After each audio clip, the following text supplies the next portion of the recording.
talking about how to stay safe on traffic, maybe how we should cross the road, and what should we do if there's an accident that happens in front of our school. Yeah, we performed there, didn't we? Iya, seru sekali. Yeah, it was so fun. What? Suara apa itu? Hey, that's a Lagu apa song. itu? And what language is that? Lagu apa itu? What language is that? Lagu tadi. Iya. Lagu tadi merupakan lagu Jawa yang judulnya Lestari. Uniknya lagu tadi menggunakan bahasa Krama loh. Oh, really? Yeah. Do you know the meaning of the song? A little bit. So the point of the song is someone love story. Oh, somebody's love story. Iya Okay. tuh, ada teman-teman. Oh, hello. Hello Wita lovers, welcome back to Wita Podcast episode 3. Back again with me, Olivia, your host to Bright Your Day. Di sini saya bersama Tia Hello, Wita lovers. dan juga Vita Hai. yang akan menemani kita di podcast kali ini. Betul sekali. Kira-kira di sini kita akan membahas tentang apa ya? Ada yang Penasaran tahu? nggak sih? I wonder what the topic is for tonight. Jadi di sini kita akan membahas tentang penggunaan bahasa Jawa yang meningkatkan etika dalam berkomunikasi. Betul sekali, Oh. karena kita orang Jawa dan mungkin kita sempat lupa Oh, untuk yeah. betul. You know, I have to admit, I am a Japanese myself, Iya. but I rarely use Japanese. But I speak English a lot more often because I think it's important for me. But in the end, I just forgot about Japanese completely. Jadi sebenarnya penting nggak sih bahasa Jawa di kehidupan kita sehari-hari? Penting nggak sih? Maka dari itu tonton sampai habis. Because today's podcast is just as important and fun, just like our last podcast. Jadi sebelum itu aku punya satu pertanyaan nih buat kalian. Yeah? Wah, What apa is nih? it? Seberapa sering kalian menggunakan bahasa Jawa di Oh. kehidupan sehari-hari kalian? To be honest, I use Japanese. I rarely use Japanese. Because me and my family uses Indonesian while we communicate with each So other. you really use Japanese language? Yeah. Oh, no wonder your English is so good ya. Oh, thank you. Gimana dengan kamu juga? Kalau di keluarga saya biasanya menggunakan bahasa Jawa campuran nih antara Oh. Ngoko Lugu dan Ngoko Alus. Keren banget. That's Iya. impressive. Ya, kalau aku Ya. biasanya menggunakan campuran bahasa Indonesia. Oh. Oh ya.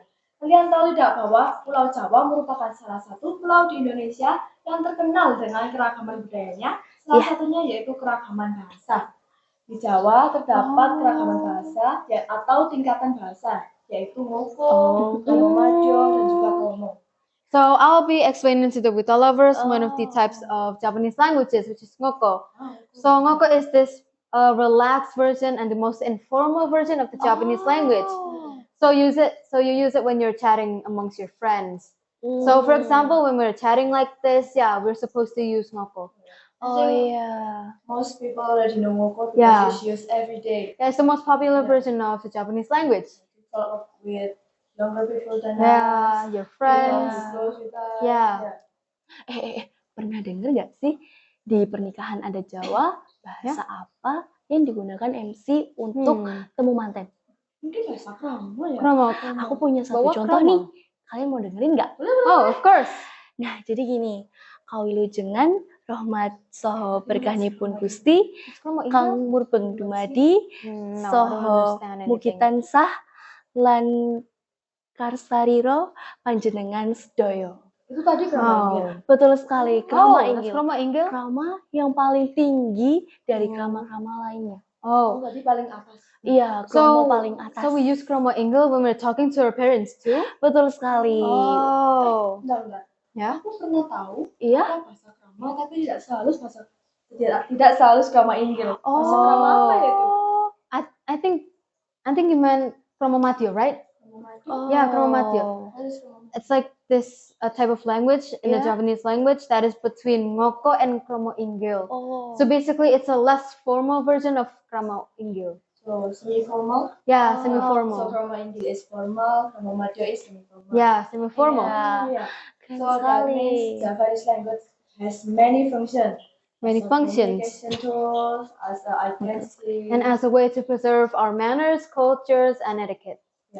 Jadi kita sudah tahu ya beberapa Ya. tingkatan bahasa di Pulau Jawa. Ya. Terdapat Ngoko Alu, Ngoko, ada Krama dan juga Krama Majo. Yeah. Iya. Kira-kira dari banyaknya tingkatan bahasa, apa Ya. sih dampaknya buat kita?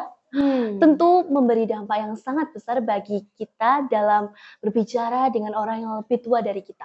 Misalnya kita berbicara dengan nenek kita, tidak mungkin dong kita akan berbicara dengan ngoko lugu. Exactly, Yeah. because that's impolite. Betul sekali. You know, if we keep up this bad habit, then it's going to harm our culture and our etiquette too. So it's good for us to reinforce this language type thing. So we can just preserve our manners and etiquette when we talk to our parents, maybe older people, so that we can understand when we should use ngoko, when we should use kromo inggil and kromo matio. Betul sekali. So, Vita lovers, I'm going to give you guys 2 examples on the incorrect versions on what you should not do when you speak Javanese with older people. So I'll be giving 2 examples, and please do not imitate my actions that I'm about to do. The first example I'm going to give is probably going to be, Bu, wis makan apa dorong, Bu? Big no. That's a big no. Please do not imitate that. And the second example that some people that learn Javanese have a misconception of, ayah sare, pulo siram. Iya kan? No, Siram that's kan wrong. That's wrong. That's incorrect. Because technically we should refer to ourselves using ngoko. We shouldn't say kulo siram, but we should say kulo atus. Jadi teman jangan ragu-ragu menggunakan bahasa Jawa di kehidupan kita sehari-hari. Karena justru kita harus melestarikan budaya kita Betul sendiri. That's sekali. true. Dari banyaknya bahasa yang ada di Indonesia, jangan sampai kalian melupakan atau bahkan tidak pernah menggunakan kebudayaan daerah kalian sendiri. That's true. Jadi dari pembahasan kita kali ini kita belajar bahwa dari banyaknya keragaman di Indonesia, kita justru harus melestarikannya, bukan menjauhkan budaya itu dari diri kita sendiri. Betul. Don't forget, with our lovers, don't be allergic to Javanese.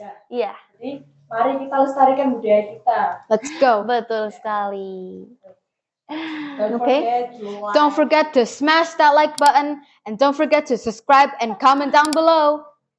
Tunggu kita di podcast selanjutnya. Goodbye.